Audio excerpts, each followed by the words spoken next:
Well, I figured we'd watch these videos together. Take a look at this. So what bioenvironmental engineering is in the Air Force is equivalent to that of the OSHA and the EPA, if you're familiar with that. So we were an embedded liaison to make sure that we were tracking all of the aspects and impacts of the military, meaning what is the military doing and how is it impacting the environment, because we were accountable for that. One day I was going through that computer system, which if you want to look it up, it's called an Air Force Form 3952. It is the approval of hazardous materials. I was finding tons and tons of large quantities of aluminum, barium, strontium in the forms of oxides and sulfates. So I started asking questions. And at that point, my demonization began. You know, I made my rank. I was decorated. I was a non-commissioned officer of the quarter. I won lots of awards. I had no reason for anyone to attempt to demonize me. So then I get moved over to the other Air Logistics Center. There's only two in the Air Force, which is in Warner Robins, Georgia. This kind of carried with me. And I thought, you know what? Should I revisit this? Is it worth it? Did I hit something? Maybe it's need to know. I started finding the same things at Robins Air Force Base. I was now doing some more investigation work. Part of what I did was to use a high volume air sampler to air sample up to, I'd say, a football field in about 10 minutes.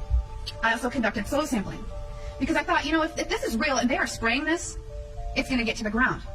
So I conducted air sampling, I conducted soil sampling, and I was getting high levels of these contaminants. That the skies that we're seeing are not normal cloud formations. These are man-made. And we found unusual spiking in barium, aluminum, strontium, magnesium, calcium, manganese. Aluminum, as one example, gets into the root systems of our crop trees and our trees, and it looks like the trees are dying of drought.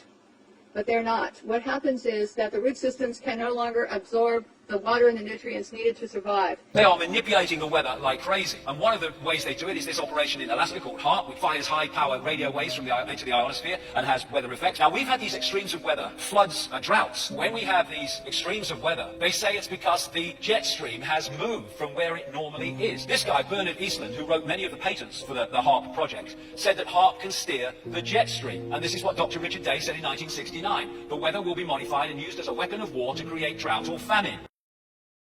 Those are NEXRAD stations. Each of those towers are 750 kilowatts, pumping out between 2.7 to 2.9 gigahertz in the microwave range. This is roughly the same frequency as your microwave oven. This was 12 hours long that they held this pulse while we slept. Look at these. Watch these towers and these stations. This is not weather. This is not rain. The light, look, would you see that huge burst coming out of Nevada? These are your fifth generation network stations that are all lighting up together. Transmission system. That's right. That's right. It's in outside of Tromsø, the biggest HAARP type of thing, part of ASCAP system. The system going from Svalbard, Tromsø, Kiruna in Sweden has the headquarters of the whole system, and then in Lapland, in Finnish Lapland, in Sorakla. And you know, when they blast electromagnetic fields, it goes through all of Europe.